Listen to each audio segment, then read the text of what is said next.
Hello friends, welcome to our channel latest in pharmacy. So friends, हम पढ़ रहे थे अपनी medicinal chemistry second B pharmacy fifth semester and इसमें हमारी यूनिट फर्स्ट चल रही थी जो कि क्या है हमारी एंटी हिस्टामिनिक एजेंट। एंड इसके प्रीवियस लेक्चर में हमने कवर किया था H2 एंटागोनिस्ट की जो भी हमारी ड्रग्स हैं उन सभी ड्रग्स का स्ट्रक्चर, यूज, मैकेनिज्म बहुत ही इजीली हम कवर किए थे। एंड इस आज का लेक्चर जो हमारा होगा वो क्या है, एंटी न्यूप्लास्टिक एजेंट। इसमें जो हमारी ड्रग्स हैं, जितनी भी क्लासेस हैं उसके अकॉर्डिंग हम ड्रग्स को पढ़ेंगे। इस लेक्चर में हम पढ़ेंगे अल्काइलेटिंग एंड एंटी मेटाबोलाइट की जो ड्रग्स हैं हमारी, उसका SAR, उसका मैकेनिज्म ऑफ एक्शन, उसका यूजर, और एंटी न्यूप्लास्टिक एजेंट हमारा क्या है, इसको हम क्यों यूज़ करते हैं, इसको भी हम बहुत ही ईजिली समझने वाले हैं। सो फ्रेंड्स, लेक्चर को हम स्टार्ट करते हैं। सो देखते हैं, अगर इसमें देखें तो एंटी न्यूप्लास्टिक एजेंट हमारा क्या है। एंटी न्यूप्लास्टिक एजेंट, इसको हम दो वर्ड में सिंपली समझें। एंटी मीन्स अपोजिट, आप सभी को पता है। एंड न्यूप्लाज्म हमारा एक मेडिकल टर्म है, मीन्स ये मेडिकल टाइप का एक वर्ड है जिसको हम क्या कहते हैं, कैंसर। कैंसर की को ही हम न्यूप्लाज्म कहते हैं। अब कैंसर क्या है, कैंसर क्या है, new growth of cells, means जैसे ग्रोथ हो रही है हमारी बॉडी में सेल की, तो उसको क्या कहेंगे, कैंसर। लेकिन आपको अब यहाँ डाउट होगा ये कि कैंसर के क्यों कह रहे हैं, क्योंकि हमारे सेल का ग्रोथ नहीं होगा तो हमारी बॉडी का ग्रोथ नहीं होगा। तो यहाँ पर जो सेल का ग्रोथ हो रहा है वो क्या हो रहा है, अनकंट्रोल्ड ग्रोथ हो रहा है।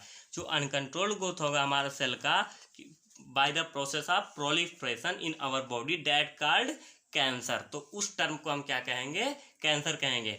अब यहाँ पर जो अनकंट्रोल्ड डिवीजन हो रहा है, जो हमारे सेल का जो अनकंट्रोल्ड हो रहा है वो कैसे होता है। जैसे यहाँ पर देखिए हमारी एक सेल हो गई, अब ये सेल हमारी डिवाइड करेगी तो क्या होगा, दो सेल फॉर्म होगा। जैसे हमारी एक सेल से डिवाइड हुई, दो सेल, फिर दो सेल से चार, चार से आठ, आठ से 16, इस तरह से जो हमारा सेल का डिवीजन होता है जिससे हमारी बॉडी ग्रो करती है। लेकिन अगर यहीं पर क्या होगा, कोई कार्सिनोजन्स मीन्स जो कैंसर कारक जो होते हैं, कैंसर को जो कॉज करते हैं वो हो आ गया, तो वो क्या करेगा, हमारे सेल को म्यूटेट कर देगा। अब सेल को म्यूटेट करेगा तो वो सेल हमारी क्या करेगी, अनकंट्रोल डिवीजन करने लगी। मीन्स एक सेल से यहाँ पर जैसे जो हमारा फेज के अकॉर्डिंग जो डिवीजन होता है, S फेज, G फेज, उसमें जैसे 1 से 2, 2 से 4, अब यहीं से जब 2 से 4 होना था वो 4 के बजाय क्या हो जाएंगे, 6 सेल का डेवलपमेंट कर देंगे, जो क्या होगा हमारी जो कैंसर को काज करेंगी, जो फर्दर हमारे ट्यूमर को काज कर देंगी।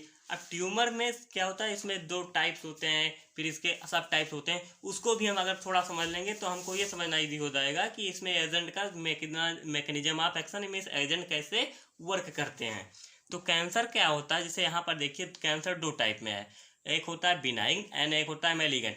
अब बिनाइन कैंसर क्या है, बिनाइन कैंसर वो कैंसर है जैसे आपका कोई भी कहीं पर भी कैंसर मीन्स स्टार्टिंग टाइम तुरंत स्टार्ट ही हुआ है, benign means starting level of cancer, that called benign cancer. वो क्या होता है, स्लोली ग्रोविंग होता है, बहुत ही एक स्पेसिफिक ऑर्गन में या वहीं पर क्या हो, स्लोली ग्रोइंग करेंगे और नो बहुत हार्मफुल नहीं होता। इसमें क्या होता है, फेब्रिनोमा हो गया, कोंड्रोमा हो गया एंड ऑस्टियोमा हो गया एंड मेनिंजेमा हो गया। जो मेनिंजाइटिस में है, फिर ऑस्टियोब्लास्ट में हो रहा है आपके, फिर क्या फिब्रस टिश्यूज में हो रहा है एंड क्या होता है, ये सब क्या है आपके जो है बिनाइन कैंसर के एग्जाम्पल हो गए। अब सेकेंड टाइप क्या है कैंसर का, जो है मैलिगेंट। अब बिनाइन कैंसर क्या था, वो आपका starting level of cancer. And malignant क्या है, मेलिगेंट क्या होता है, ये रिपीटली ग्रोविंग होता है, मीन्स होता तो आपको ये भी है स्टार्टिंग में ही। जैसे मेलिगेंट कैंसर आपको हुआ तो इसका वर्क क्या होता है, जैसे यहाँ पर आपको मान लीजिए ये आपका कोई ऑर्गन है, यहाँ पर आपको ये कैंसर हुआ, तो ये कैंसर क्या ग्रो अप भी बहुत करेगा, बहुत ही फास्टली। एंड ये क्या है, यहाँ कैंसर हुआ, फिर यही कैंसर क्या होता है यहाँ पर ऐसे बॉडी में आपके होता चला जाएगा। मीन्स ये मेलिगेंट कैंसर एक स्थान से दूसरे स्थान पर आपके ट्रांसफर होता है, जो क्या करता है, बहुत हार्मफुल होता है और क्या कर सकता है, it's can lead to your death. Means ये हमारे पेशेंट जो भी कैंसर मेलिगेंट से अगर वो पीड़ित हो गया तो उसकी डेथ भी करा सकता है। अब इसकी कैटेगराइजेशन कैसी होती है, जैसे यहाँ पर क्या होगी, सार्कोमास है, इसका ऑर्गेनाइजेशन होता है मेसेनकाइमल सेल से, नोन एज सार्कोमास, जो कि है हमारा सार्कोमास होता है। ये बोन में मीन्स ये कहाँ पाया जाता है, बोन में होता है, मसल्स में एंड नर्व में, ये कैंसर हमारा ग्रो कर सकता है। नेक्स्ट है हमारा कार्सिनोमास। जो हमारा कार्सिनोमास कैंसर है वो क्या होता है, एपिथेलियल सेल में होता है एंड ये कहाँ कहाँ पाया जाता है, लंग्स हो गई, हमारी ब्रेस्ट कैंसर हुआ, स्किन कैंसर, ये क्या हो जाता है, कार्सिनोमास होता है, जो कि एपिथेलियल सेल के अनकंट्रोल्ड ग्रोथ के कारण होता है। एंड ल्यूकेमिया जो क्या है हमारा हिमेटोलॉजिकल मीन्स एक ब्लड कैंसर हो जाता है जो होता है due to increase production of WBC। अब हमको कैंसर हो गया, उसको हमको क्या करना है, ट्रीट करना है। तो उसी कैंसर को जब हम ट्रीट करते हैं तो ट्रीट के लिए मीन्स इसका जो ट्रीटमेंट होता है वो भी कई टाइप से होता है। जैसे ट्रीटमेंट का अगर हम देखें, कैंसर को ट्रीट करते हैं by radiation, by chemotherapy and क्या है हमारी बाया सर्जरी। जैसे जो हमारा बिनाइन कैंसर है उसको हम कहते हैं normally removed by surgical technique. तो ये हमारी तीसरी टेक्निक हो गई क्या है, कैंसर को रिमूव करने की। लेकिन यहाँ पर हम पढ़ रहे हैं एंटी न्यूप्लास्टिक एजेंट के बारे में। तो जो कीमोथेरेपी हो गई हमारी, कीमोथेरेपी में हम यूज़ करते हैं केमिकल्स एंड एजेंट्स। जो भी केमिकल एजेंट हमारी यूज़ हो रहे हैं उसी से अगर हम क्या है कैंसर को ट्रीट कर रहे हैं तो वो हमारा क्या कहलाएगा, एंटी न्यूप्लास्टिक एजेंट। मीन्स कोई भी drug chemical that given to treat cancer और neoplasm known as anti neoplastic agent. कोई भी हमने एजेंट दिया वो कैंसर को ट्रीट कर रहा है, वो क्या कराएगा, एंटी न्यूप्लास्टिक एजेंट। अब इसमें जो भी हमारे ड्रग्स यूज़ हो रहे हैं उसमें क्या अल्काइलेटिंग एजेंट है, एंटी मेटाबोलाइट है, उन सभी में जो भी ड्रग्स है हमारी अब उनको हमको समझना है। तो अल्काइलेटिंग एजेंट हमारा जो क्या है वो फर्स्ट क्लास है इसका एंटी न्यूप्लास्टिक एजेंट में। अल्काइलेटिंग एजेंट अब ये वर्क कैसे करता है, ये क्या होता है, एक ऐसा एजेंट होता है जो हमारे जैसे सेल के ग्रोथ के लिए DNA का सिंथेसिस होता है, DNA का। तो यहाँ पर वो क्या करेंगे, इफेक्ट करते हैं DNA सिंथेसिस को। अब DNA सिंथेसिस को ये कैसे इफेक्ट करते हैं, इसके लिए आपको इसका देखना होगा मैकेनिज्म ऑफ एक्शन। ये क्या करते हैं, मीन्स कोई भी अल्काइलेटिंग एजेंट होगा वो क्या करेगा, कार्बोनियम आयन फॉर्म करेगा। वो क्या फिर क्या हो, transfer alkyl group to nucleophilic sites on the DNA base. जो DNA बेस होंगे हमारे जैसे एडनिन, ग्वानिन, जो थायमिन, साइटोसिन जो भी हैं, उसमें क्या होगा, ये जाता है न्यूक्लियोफिलिक बेस से साइड पर जाता है और वो क्या करेगा, क्रॉस लिंकेज कराएगा, एबनॉर्मल बेस पेयरिंग कराएगा या DNA स्ट्रैंड का ब्रेकेज कर देगा। अब इन तीनों में कोई कुछ भी अकर कर सकता है। अब क्रॉस लिंकेज हो गया, एबनॉर्मल बेस पेयरिंग हुई है, DNA स्ट्रैंड के कुछ भी हो गया, तो ये क्या करेगा, डैमेज कर देगा हमारे DNA को। जो DNA सिंथेसिस है उसको ये प्रिवेंट कर देगा या DNA के ग्रोथ को रोक देगा, जिससे हमारी पूरा, या तो अगर उसको हम ना तोड़ें, जिस DNA की सिंथेसिस हो रही थी उसको रोक दिया, अब उस पेयर मिस एबनॉर्मल पेयरिंग हो गई या क्रॉस लिंकेज हो गया, तो यहाँ पर DNA हमारा क्या होगा, वहाँ पर ब्रस्ट कर जाएगा। DNA हमारा खराब हो गया तो सेल की ग्रो भी रुक जाएगी, हमारी सेल की डेथ भी हो सकती है। अब ये जो अल्काइलेटिंग एजेंट है वो क्या है, also damage RNAs of proteins and decrease cell proliferation. जो हमारा सेल प्रोलिफरेशन जिसके थ्रू हमारी सेल डेवलप होती है, अपना क्या करती हैं, ग्रो करती हैं, उसको भी ये क्या करता है, डैमेज कर देता है, जो हमारा अल्काइलेटिंग एजेंट है। अब हम देखते हैं general mechanism of action of alkylating agent. Means ये कैसे वर्क कराते हैं, जैसे फॉर्मेशन कैसे होता है हमारा कार्बोनियम आयन का, ये कैसे वर्क करते हैं, DNA के रेप्लिकेशन है, DNA के जो सिंथेसिस वो कैसे रोकते हैं। तो यहाँ पर मान लीजिए कोई भी आपका DNA होगा, इसके लिए आप DNA एक देखेंगे, ये है आपका एक DNA। ये DNA इसमें क्या होता है, हमारे न्यूक्लियोटाइड बेस लगे होते हैं, जैसे हमारा adenine, thymine and guanine and cytosine, ये हमारे क्या होते हैं, न्यूक्लियोटाइड बेस होते हैं। तो इन्हीं को क्या करता है, जो हमारा न्यूक्लियोटाइड बेस है, मान लीजिए ग्वानिन है, तो मेनली क्या करता है, ये ग्वानिन जो अल्काइलेटिंग एजेंट है वो ग्वानिन पर इफेक्ट करता है। जो हमारा ग्वानिन बेस है इसका क्या करता है, मान लीजिए हमारे जो ये है इसमें एजेंट में, ये ग्वानिन ये है, ग्वानिन ये, तो इसी की क्या करेगा, मीन्स ग्वानिन से ग्वानिन का क्रॉस लिंकेज करा देगा।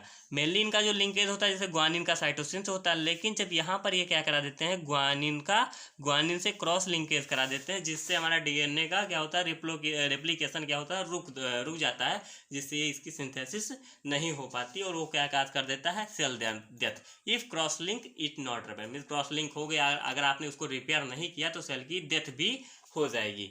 अब इसका मैकेनिज्म, जैसे कोई भी मान लीजिए हमारा क्या है, एजेंट है, अल्काइलेटिंग एजेंट है, यहाँ पर अगर हम ये क्या करें, CH3 लगा देते हैं तो हमारा क्या बन जाएगा, मेक्लोरेथामाइन, जो कि एक अल्काइलेटिंग एजेंट है। ये नॉर्मल आपका फार्मूला है। अब ये क्या करेगा, यहाँ पर मान लीजिए क्लोरीन जो इसका है, ये क्लोरीन रिमूव हो गया तो मीन्स हमारे बॉडी में जाएगा, इसका फिर मेटाबॉलिज्म होगा तो ये फिर वर्क करेगा। तो यहाँ पर मान लीजिए इसका मेटाबॉलिज्म है, क्लोरीन यहाँ से रिमूव हो गया, ये फॉर्म कर दिया हमारा कार्बोनियम आयन।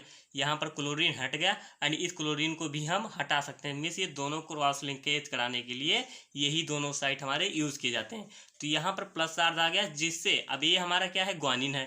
ग्वानिन मीन्स ये हमारा एक न्यूक्लियोटाइड है, तो जो ग्वानिन है उसके में क्या करेगा, ये क्रॉस लिंक कराएगा N7 पोजीशन पे।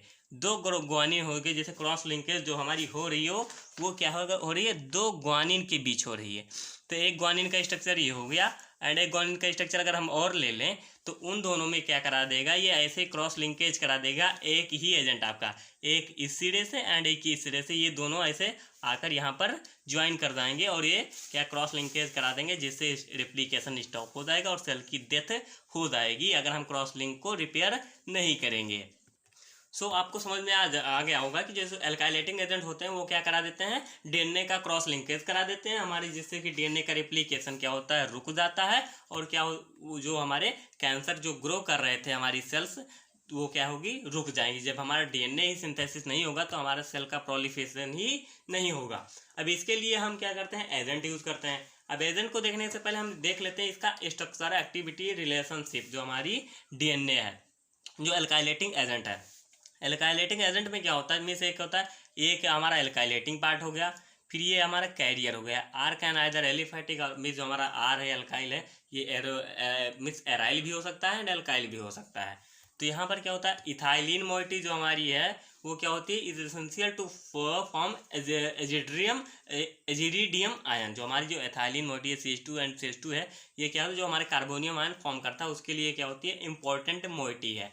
and other halogen group decrease the activity at place of chlorine, means क्या है, कोई भी अगर अदर हेलोजन लगा दें, क्लोरीन यहाँ पर लगा हुआ है जैसे आप देख सकते हैं, क्लोरीन के अगर जगह पर हम कोई भी अदर हेलोजन, क्लोरीन जैसे क्लोरीन तो लगा है, फिर ब्रोमीन एंड आयोडीन है, तो वो हम लगा देंगे तो ये क्या करेंगे, एक्टिविटी को डिक्रीज करा देंगे, जो हमारा एल्काइलेटिंग एजेंट होगा। Nature of R also effect the activity, जो हमारा नेचर होगा आर का, जो एरोमेटिक या जो एलिफेटिक होगा वो भी क्या करेगा, इफेक्ट करेगा। अब एरोमेटिक सब्स्टिट्यूएंट है तो क्या करेगा, इंक्रीज करेगा, एंड एलिफेटिक होगा तो क्या करेगा, लेस एक्टिव टू एरोमेटिक। जो हमारे एलिफेटिक होंगे वो एलिफेटिक से लेस, जो हमारा एलिफेटिक है वो एरोमेटिक से लेस एक्टिव होंगे। सॉरी फ्रेंड्स, थोड़ा कन्फ्यूजन हो गया था। तो यहाँ पर जैसे एलिफेटिक क्या करेंगे, लेस एक्टिव बना देंगे, एंड एरोमेटिक ये इंक्रीज करेंगे हमारी एक्टिविटी को। अब हम देखते हैं अपने एल्काइलेटिंग एजेंट, जो हमारी वेरियस ड्रग्स यूज हो रही हैं एज अ एल्काइलेटिंग एजेंट। हमारी फर्स्ट ड्रग क्या है इसमें, मेक्लोरेथामाइन। अब मेक्लोरेथामाइन के साथ आपने नॉर्मल स्ट्रक्चर जैसे जिससे मैंने मैकेनिज्म बताया था वही है, क्या है, CH3। अब ये क्या करेगा, आपका फॉर्म कराएगा कार्बोनियम आयन, एंड वो क्या करा देगा, स्टॉप रेप्लिकेशन का स्टॉप कर देगा बाय ग्वानिन से अटैच क्रॉस लिंकेज करा के। Men active mechanism of action वही यूज कर सकते हैं सभी ड्रग्स के, जो हमारी एल्काइलेटिंग एजेंट है वो एक जनरल मैकेनिज्म था। मीन्स क्या हुआ, हमारी जो ड्रग होगी वो एक्टिवेट होगी, फिर क्या होगा, न्यूक्लियोफिलिक अटैक कराएगी और डीएनए के जो भी है उसको डैमेज कर देगी। मीन्स उसके अगर क्रॉस लिंकेज करा देगी तो डीएनए हमारा डैमेज हो जाएगा। एंड जो हमारे मेक्लोरेथामाइन उसकी सिंथेसिस कराते हैं 2,2 डाई इथेनॉल, मीन्स ये क्या, methyl 2,2 methyl amino di ethanol है, इसका हम कराएंगे थायोनिल क्लोराइड से रिएक्शन, तो हमारा फॉर्म कर देगा मेक्लोरेथामाइन। आपकी सिंथेसिस हो गई। इसका यूज़ किया जाता है कॉम्बिनेशन में हॉटकिंस डिजीज को ट्रीट करने के लिए एंड लिम्फोसार्कोनोमा को, मास्ट सेल सार्कोनोमा का, इसको क्या करेंगे, इसको ट्रीट कराने के लिए इन वेटरनरी मीन्स पशुओं में इसको ट्रीट करने के लिए मेक्लोरेथामाइन का यूज़ किया जाता है। नेक्स्ट ड्रग है हमारी साइक्लोफॉस्फामाइड। अब साइक्लोफॉस्फामाइड ये क्या है, आपका ये स्ट्रक्चर हो गया, ये भी एक एल्काइलेटिंग एजेंट है जो कि क्या कराता है, क्रॉस लिंकिंग कराता है डीएनए में और इनहिबिट कर देता है डीएनए के सिंथेसिस को और उसके फंक्शन को। ये ट्रीट करता है क्या, breast cancer, ovarian cancer and non Hodgkin's lymphoma, chronic lymphocytic leukaemia and soft tissue sarcoma. ये जो भी इतने टाइप के कैंसर को ये क्या करता है, ट्रीट करता है। एंड स्ट्रक्चर क्या है, स्ट्रक्चर में किसी बहुत ज़्यादा डिफरेंस नहीं। जैसे यहाँ पर क्या लग रहा था, CH3 लग रहा था, CH3 की जगह पर यहाँ पर क्या है, एक एरोमेटिक रिंग आके लग गई है, ये आपका साइक्लोफॉस्फामाइड हो गया। एंड नेक्स्ट हमारी है मेल्फालन, जो हमारी नेक्स्ट ड्रग है मेल्फालन है, उसका स्ट्रक्चर हो गया है आपका सेम एज वेब। इसका मैकेनिज्म ऑफ एक्शन, ये भी डीएनए की क्रॉस लिंकेज कराएंगे एंड उसको क्या है, सिंथेसिस एंड फंक्शन को रोक देंगे। यूज़ कहाँ होता है, use to treat retina cancer, in treatment of multiple myeloma carcinoma of breast ovary. Means बहुत ज़्यादा इसमें डिफरेंस, जो भी एल्काइलेटिंग एजेंट होंगे उसका मैकेनिज्म ऑफ एक्शन आप जनरल को भी यूज कर सकते हैं। और इसका जो मेनली जैसे आपको पता है सार्कोमा, कार्सिनोमास, बोन कैंसर, यही इनका क्या होता है मेनली एक यूज भी होता है इन्हीं कैंसर को ट्रीट करने के लिए। नेक्स्ट ड्रग है आपकी क्लोरोम्बुसेल। जो हमारी क्लोरोम्बुसेल है, इसका स्ट्रक्चर थोड़ा आपको बहुत टफ लगेगा, थोड़ा सा ज़्यादा टफ नहीं है। यहाँ पर आपका एक एरोमेटिक आ गया एंड फर्दर यहाँ पर एक चेन लगी हुई है एंड ये आपका क्या है, ये जो आपकी मोइटी है ये आपकी लगी रहेगी। अब इसका मैकेनिज्म ये भी क्या कराते हैं, cross linking to DNA during DNA replication और damage the DNA in the cell. और इसको ये क्या करेंगे, डैमेज कर देंगे डीएनए को सेल के अंदर। Mainly use in chronic lymphocytic leukaemia and Hodgkin's lymphoma, ovarian carcinoma, also to treat various autoimmune disorders। इनका यूज़ किया जाता है हॉटकिंस के लिए, lymphoma, ovarian carcinoma and autoimmune disorder में भी। नेक्स्ट ड्रग है हमारी वसल्फलान। जो हमारी वसल्फलान ड्रग है उसका ये आपका स्ट्रक्चर हो गया same as alkylating agent. Mechanism of action क्या है, जो हमारा अल्काइलेटिंग एजेंट का जो जनरल मैकेनिज्म है वही आप यूज़ कर सकते हैं। Use in the treatment of chronic granulocytic leukaemia, chronic myelogenous leukaemia and in some bone marrow disorders. Next agent है हमारा थायोपेटा, जो भी क्या है एक अल्काइलेटिंग एजेंट है और इसका मैकेनिज्म ऑफ एक्शन सेम है as alkylating general mechanism of action, use in the treatment of breast, ovary, सब bladder and carcinoma, also in various lymphomas. Next हमारा क्या है, नेक्स्ट हमारी क्लास आ जाएगी जो हमारी क्या है एंटी मेटाबोलाइट्स। अब एंटी मेटाबोलाइट्स ये भी हमारा क्या कर रहे हैं, कैंसर को ट्रीट करते हैं, जो है ये भी हमारे क्या है एंटी न्यूप्लास्टिक एजेंट हैं। अब ये कैसे वर्क करते हैं, anti metabolites are the agent that inhibit biosynthesis of cellular component. Means cell के अंदर जो हमारे कंपोनेंट होते हैं, जैसे हमारा सेल में क्या होता है फॉलिक एसिड होता है, प्यूरिन होता है, पिरामिडिन होता है, that are involve in the synthesis of nucleic acid. अब ये हमारे purines, pyrimidines and folic acid ये क्या करते हैं, जब जैसे एक टाइप के मेटाबोलाइट हैं हमारे जैसे बॉडी में क्या सेल साइकिल चलती रहती है, जैसे ग्लाइकोलिसिस, ग्लूकोनियोजेनेसिस, ये सब सेल के चलते क्या होता है मेटाबोलाइट बनते हैं। जैसे फॉलिक एसिड हो गया, प्यूरिन एंड पायरिमिडिन्स, इस टाइप के क्या बनते हैं मेटाबोलाइट बनते हैं। अब ये जो हमारे एंटी मेटाबोलाइटिक ड्रग हैं वो इन्हीं के बायोसिंथेसिस को क्या कर देंगे, इनहिबिट कर देंगे। जैसे फॉलिक एसिड हमारा बन रहा है उसकी सिंथेसिस को इन्होंने इनहिबिट कर दी, जो हमारे एंटी मेटाबोलाइटिक ड्रग हैं। अब जब ये सिंथेसिस ही होगा प्यूरिन पायरिमिडिन्स का, तो क्या होगा यहाँ पर न्यूक्लिक एसिड का भी सिंथेसिस नहीं होगा, जिससे हमारा सेल क्या है ग्रो नहीं कर पाएगी और हमारा कैंसर क्या है रुक जाएगा। मेनली यहीं पर यहाँ पर भी यही प्रोसेस हो रही है। This is another method of disrupting DNA function. ये भी कहाँ करेंगे, डीएनए के फंक्शन को ही डिसरप्ट करेंगे। These agents inhibit the enzyme involved in the synthesis of DNA और its nucleotide building blocks। अब जैसे यहाँ पर देख लीजिए, कोई भी आपकी जो प्यूरिन एंड पिरामिडिन है, प्यूरिन क्या आपका एडेनिन का क्या कराती है, सिंथेसिस कराती है।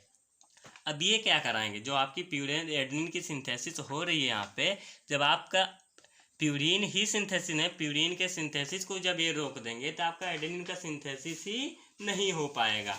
तो यहाँ पर इनका मेन वर्क वही होता है। आपकी बॉडी में बहुत से साइकिल चल रही होती हैं। अब किसी मान लीजिए कोई साइकिल चल रही जिससे आपका बनने वाला है क्या, प्यूरिन। इसने क्या साइकिल कोई भी आपके उसने मेटाबोलाइट के द्वारा क्या बनाया, आपका प्यूरिन बना दिया। अब प्यूरिन क्या कराएगा, प्यूरिन आपका बनाएगा एडेनिन, जो कि क्या है एक मेटाबोलाइट है जो डीएनए में आपके प्रेजेंट होता है as a adenine and thymine and guanine and cytosine. इस तरह से ये ज्वाइंट होते हैं लिंकेज के थ्रू। ये डबल बॉन्ड होता है, यहाँ पर ट्रिपल बॉन्ड होता है। अब ये क्या होगा, अब यहाँ पर इस साइकिल को ही अगर हम इनहिबिट कर दें, जो हमारे एंटी मेटाबोलाइट आए, यहाँ पर आ गया है आपका एंटी मेटाबोलाइट। अब ये इन्होंने क्या किया, इस साइकिल को क्या कर दी, रोक दी। इन्होंने इस साइकिल को इनहिबिट की। अब प्यूरिन की सिंथेसिस नहीं होगी, ना एडेनिन की सिंथेसिस होगी, ना हमारा डीएनए का सिंथेसिस हो पाएगा, और हमारा जो है सेल का फिर क्या होगा, डिवीज़न जो है वो बंद हो जाएगा, सेल का डिवीज़न भी नहीं होगा। तो यहाँ पर इन्होंने सेल के डिवीज़न को रोक दिया और कैंसर भी हमारा न्यू प्लान जो काज कर रहा था वो सेल के अनकंट्रोल डिवीज़न से हो रहा था, तो वो भी क्या हो जाएगा, हमारा रुक जाएगा। मीन्स ये प्रोसेस बड़ी है लेकिन है बहुत सी ईजी। तो यहाँ पर मेन इनका वर्क यही होता है। अब आपकी जो एंटी मेटाबोलाइटिक जो एजेंट है, जैसे यहाँ पर आप देख लीजिए मरकेप्टोप्यूरिन। अब इनका मैकेनिज्म ऑफ एक्शन आपको बहुत ईजी समझ में आ जाएगा, क्योंकि इनका भी वही वर्क होता है। ये क्या करेंगे, हमारे इनहिबिट कर देंगे जो आपके सिंथेसिस हो रहा है प्यूरिन पिरामिडिन, जो आपके मेटाबोलाइट बन रहे हैं बॉडी में, उसको ही रोक देंगे, जो कि आप फॉर्मेशन नहीं करने देगा, जो हमारे न्यूक्लियोटाइड है उनका फॉर्मेशन ही नहीं करने देगा, और वो रुक जाएगा, तो हमारी बॉडी में मिस क्या होगा, डीएनए का सिंथेसिस ही नहीं होगा। अब यहाँ पर जो हमारा मर्केप्टोप्यूरिन है, आगे जो हमारी मर्केप्टोप्यूरिन ड्रग है वो क्या है, एक एंटी मेटाबोलाइट है। It belong to anti metabolite and class of purine analogues. ये आपकी प्यूरिन एनालॉगस है। अब इसका सिंथेसिस कैसे करते हैं? सिंथेसिस में क्या है, जो आपका हाइपोजैंथीन है उसका P2S फास्फोरस पेंटासल्फाइड के प्रेजेंस में अगर हम रिएक्शन कराएं तो फॉर्म कर देता है हमारा 6 मर्केप्टोप्यूरिन।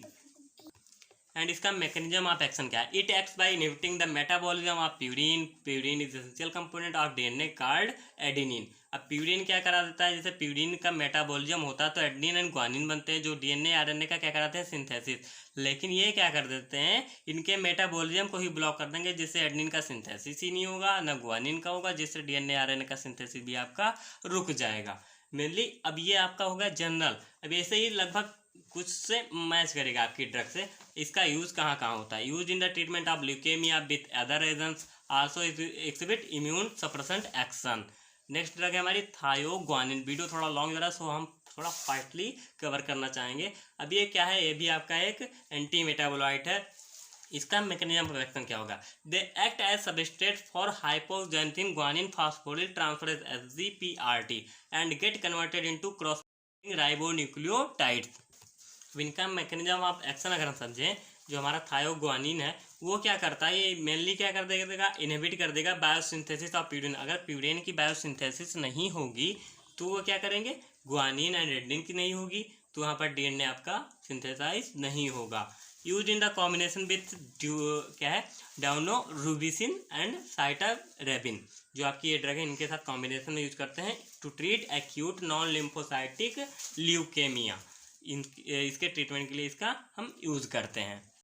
जो हमारा नेक्स्ट एंटी मेटाबोलाइट है वो क्या है, फ्लूरोयूरेसिल। सिंपल सा स्ट्रक्चर है इसका, बहुत सा छोटा सा, और ये हमारा क्या है, पायरिमिडीन एंटागोनिस्ट है, जो कि बिलोंग करता है एंटी कैंसर एंटी मेटाबोलाइट से। इसका मैकेनिज्म ऑफ एक्शन क्या है, ये इनहिबिट कर देता है हमारा थाइमिडाइलेट सिंथेस। जो हमारा एक एंजाइम है जो क्या कराता है, सिंथेसिस कराता है थाइमिडाइलेट का, और जो थाइमिडाइलेट है वो क्या करता है, डीएनए और आरएनए के सिंथेसिस में हेल्प करता है। अब जब यहाँ पर हमारा एंजाइम ही सिंथेसिस नहीं होगा तो हमारा थाइमिडाइलेट नहीं बनेगा, जो कि डीएनए आरएनए के सिंथेसिस को होने नहीं देगा, मिस होगा ही नहीं। इसका यूज़ होता है ब्रेस्ट, कोलन, रेक्टम, किरोटिस एंड पैंक्रियाज कैंसर में। नेक्स्ट हमारा फ्लॉक्सयूरिडीन, जो कि इसका सिमिलर है फ्लोरोयूरेसिल से, इसका क्या सिमिलर मैकेनिज्म ऑफ एक्शन है। ये भी इनहिबिट करता है यूरेसिल लाइपोसाइड फॉस्फोरिलेज को एंड प्रिवेंट करता है यूरेसिल इन आरएनए सिंथेसिस। जो यूरेसिल होता है उसका जो हमारा उसके सिंथेसिस को क्या करता है, रोक देता है।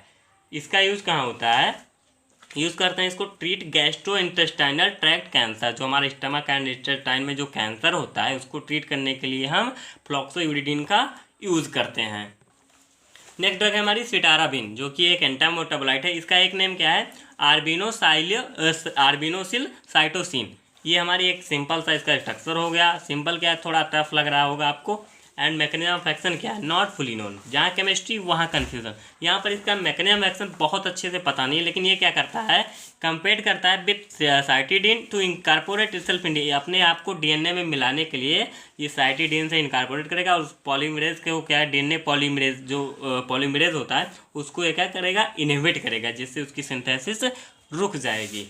यूज होता है इसका सर्टेन टाइप ऑफ ल्यूकेमिया। अब ल्यूकेमिया मीन्स क्या है, ब्लड कैंसर, जो आपका WBC होता है उसका कैंसर। To treat acute myeloid leukaemia, acute lymphocytic leukaemia, chronic myelogenous leukaemia, AML, ALL and CML, जो आपके ल्यूकेमिया है उसको ट्रीट करने के लिए हम इसका यूज़ करते हैं। नेक्स्ट है हमारे का एजाथायोप्रिन। जो एजाथायोप्रिन है वो क्या है, इसका स्ट्रक्चर हो गया हेट्रोसाइक्लिक डेरिवेटिव ऑफ 6 मर्केप्टोप्यूरिन। जो 6MP आपकी जो मर्केप्टोप्यूरिन जो फर्स्ट ड्रग थी आपकी एंटी मेटाबोलाइट की, उसका क्या है, ये हेट्रोसाइक्लिक डेरिवेटिव है। Antagonise purine metabolism, inhibit synthesis of RNA DNA। Metabolism क्या, प्यूरिन के मेटाबॉलिज्म को रोक देगी, जिससे एडेनिन एंड क्या होगा, ग्वानिन का सिंथेसिस नहीं होगा, जिससे हमारा जो RNA एंड DNA हो क्या होगा, सिंथेसाइज नहीं होगा। Use as an immuno depressant, जो हमारा इम्यूनो डिप्रेसेंट के इम्यूनो सप्रेसेंट के रूप में इसका हम यूज़ करते हैं। नेक्स्ट ड्रग है हमारा मेथोट्रेक्सेट, जो हमारा मेथोट्रेक्सेट है, इसका हमको सिंथेसिस भी पढ़नी है। It is an anti metabolite of folic acid. ये हमारा क्या है, एंटी मेटाबोलाइट फॉलिक एसिड, जो हमारा एक मेटाबोलाइट होता है हमारी बॉडी में, जैसे फॉलिक एसिड है, प्यूरिन्स एंड पायरीमिडीन्स जो हमारे जो भी थे वो भी क्या हमारे क्या थे, एक मेटाबोलाइट थे। ये फॉलिक एसिड का है, इसका ये क्या है, स्ट्रक्चर है, टफली सा स्ट्रक्चर है। आप प्रैक्टिस करें इसको, स्ट्रक्चर को क्या करें, आप बार बार बनाएं, जिससे आपको इजीली से प्रैक्टिस हो जाएगी, आप बना सकते हैं। अब इसका सिंथेसिस क्या है, सिंथेसिस के लिए आप इसको क्या करेंगे, 2, 4, 5, 6 tetra amino pyrimidine and 2, 3 di bromo propio aldehyde, इसका क्या कराएंगे आप, रिएक्शन कराएंगे in the presence of lime water and di sodium para methyl amino benzoyl glutamate. इन तीनों का आप क्या कराएं, रिएक्शन कराएं in the presence of lime water. अब लाइम वाटर के प्रेजेंस में अगर हम इसका रिएक्शन करा देते हैं तो ये क्या फॉर्म करता है, मिस केवल इसी 3 स्ट्रक्चर को आप देख लेंगे, जिसमें से ये दोनों आप बहुत से सिंपल हैं, बहुत ही ज़्यादा सिंपल हैं, ये भी आपको कोई बहुत है नहीं। तो इन तीनों को क्या करेंगे, लाइम वाटर के प्रेजेंस में आप रिएक्ट करा देंगे, आपका फॉर्म हो जाएगा क्या, मेथोट्रेक्सेट, जो कि आपका एक एंटी मेटाबोलाइट है, जिसकी सिंथेसिस आपको पढ़नी है। एंड इसका मैकेनिज्म ऑफ एक्शन अगर आप देखें, जैसे it inhibit the enzyme dihydrofolate reductase means DSFR जो हमारा डाईहाइड्रोफोलिक एसिड होगा। अब ये DSFR के प्रेजेंस में क्या करा देता है, टेट्रा हाइड्रोफोलिक एसिड फॉर्म करता है, जो फर्दर क्या करते हैं, प्यूरिन एंड थायामिडीन का क्या कराएंगे, फॉर्मेशन कराएंगे। अब ये क्या करेंगे, सेल में जाएंगे, ये क्या करेंगे, DNA और RNA की सिंथेसिस में हेल्प करेंगे। अब यहाँ पर क्या हो रहा है, जो हमारा मेथोट्रेक्सेट ड्रग है वो क्या करेगी, DSFR के साथ कोई रिएक्शन मीन्स ये एज अ एंटी मेटाबोलाइट जो होता है वो आपका बॉडी में बना, ये डाईहाइड्रोफोलिक एसिड हो गया, लेकिन ये एक एंटी मेटाबोलाइट है जो कि क्या है, इसी से मैच करता है, means as a false metabolite होता है, जो कि क्या कर देता है, इनकारपोरेट कर देता है इसके स्थान पे। अब यहाँ पर जब मेथोट्रेक्सेट यहाँ पर हम रख देंगे, अगर वो DSFR के प्रेजेंस में हमारी बॉडी में रिएक्ट किया तो कोई रिएक्शन नहीं देगा। जब कोई रिएक्शन ही नहीं देगा तो आपका ना इसका फॉर्मेशन होगा, ना प्यूरिन का, ना थायमिडीन, ना ये सेल में जाएंगे, ना DNA और RNA को सिंथेसिस करेंगे, मीन्स कुछ होगा ही नहीं। तो आपका जो कैंसर भी नहीं होगा और DNA RNA की सिंथेसिस नहीं, सेल में कुछ होगा ही नहीं, तो फिर आपका क्या होगा, कैंसर होगा ही नहीं। तो आपका ड्रग यहाँ पर बहुत ही अच्छे से वर्क कर रही है। तो इसका यूज कहाँ करते हैं, great benefit in lung cancer, chronic carcinoma, acute leukaemias, head neck breast cancer, acute lymphocytic myelocytic leukaemia, बहुत ही ज़्यादा यूज है इसका, इस ड्रग के बहुत ही ज़्यादा यूज है। सो फ्रेंड्स, यहाँ पर हमारा जो एंटी मेटाबोलाइट है, जो एंटी न्यूप्लास्टिक एजेंट है, उसके हमने 2 क्लासेस को कंप्लीट कर लिया है। आई होप आपको वीडियो बहुत ही अच्छा समझ में आया होगा। And friends, here is end of the video. अगर आपको नोट्स चाहिए, आप हमारे टेलीग्राम ग्रुप पर ज्वाइन होकर नोट्स को इजीली डाउनलोड कर सकते हैं, या हमारे किसी भी डिस्कशन क्वेश्चन को आप कमेंट बॉक्स या हमारे व्हाट्सएप ग्रुप पर पर्सनली या आप ग्रुप में भी पूछ सकते हैं। So friends, thank you.